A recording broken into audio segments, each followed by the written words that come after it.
So, got a couple of related stories here. First of all, there's a resident who lives in Carrie Bradshaw's brownstone I believe he's in the West Village. And there's video of him just like losing it on tourists. It's got to be a nightmare. It's got to be. I mean, this poor guy. I think of the Home Alone house, too. Iconic homes like this that are easily accessible. What a drag. Yeah, the San Francisco one for... Full House. Yes. It's got to be a problem.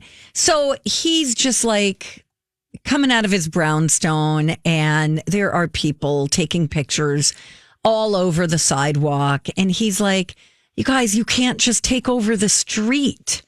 You know, this happens all the time. I try not to do this, but sometimes people cross the line and I just can't. Thank you for understanding. Have a great day. Remember, this is not empty. It's a private home. It's not Carrie's home. It's my home. I'm with this guy. I think that's totally valid. I think every now and again, he's a man of a certain age, right? Yeah. You know, I think every now and again, you're just like, okay. Come on, man.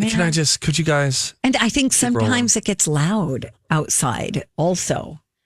I get it, but just keep moving, just take the shot maybe from across the street. Yeah. And then just keep on keeping on. Poor guy. I don't know if it's his or if he's a tenant or an owner, but it doesn't matter. He said, you could take all the pictures you want. Please just don't keep standing there. You could see, he's like, what you're doing is loitering. Yeah. Yeah, like the guy would have to walk into the street with his dog to get around the people to get back on the sidewalk. Looks like they even have like a little chain.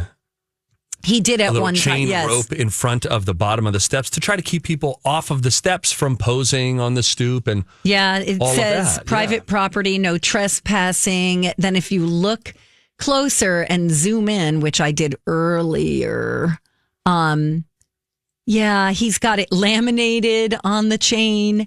He is trying, I believe he was trying to go to City Hall to get something done, but because the home is, built in the 1800s, that it's protected to some degree. He wants to install a steel and cast iron gate, and he's doing that with the Landmark Preservation Committee.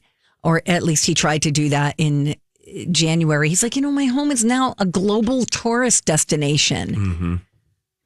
I saw a guy driving past the Home Alone house in Chicago, that Chicago suburb, this past December that posted a video. And I thought, that looks like it would be such a drag. And I also, by the way, I'm not throwing stones in a glass house, because I understand if I was up in Chicago and with my kids, we're going. Of course. We're absolutely going. But it's a drag. But I don't know if this is the case of, did the guy own this brownstone? Is he a tenant there? We don't know. Can you get on it? Yeah, I'll try to find out for you. Thanks. I'll get City Hall on the horn. Thank you. But anyway, he has a good point. He said at any given hour of the day or night, there are groups of visitors in front of the house. They're taking flash photos. They're engaging in loud chatter. They're posting on social media, making TikTok videos, celebrating the moment. He said this show is now global. It's in endless reruns. It's in 34 different languages. And it's not just the U.S. It's all over the world, obviously. So poor guy. Yeah. Sorry, buddy boo. There's another complaint going on. It's a little bit different. But people in Queens, New York are upset because Bradley Cooper is filming with Will Arnett and Laura Dern right now. They're filming a movie called Is This Thing On? But it's a microphone joke. Anyway, they're wreaking havoc with residents and their pets in the Douglaston area. And apparently some neighbors are just irritated that they're filming late nights. They've got loud generators on until probably huge lights too to light up streets and things like that. I get that. They're like, it's going on till 1 or 2 in the morning. There's vans blocking roads and driveways as they, film people for hours. And they're mostly shooting at night.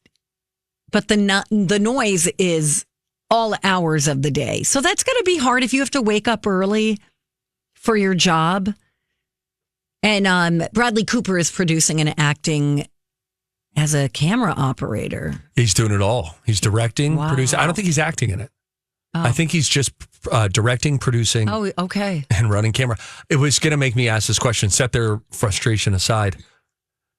In 30 years, Bradley Cooper will probably be, in his mid-70s, upper 70s, something like that. I think he's somewhere in his 40s. Sure. Anyway, in 30 years, when somebody says Bradley Cooper's name, what will come to mind? Bradley Cooper, the actor, or the director? Because I think that he is really taking to this directing thing. This is not his first behind the camera effort. Right. And I think that more and more, similar to perhaps not quite the same, but Ron Howard.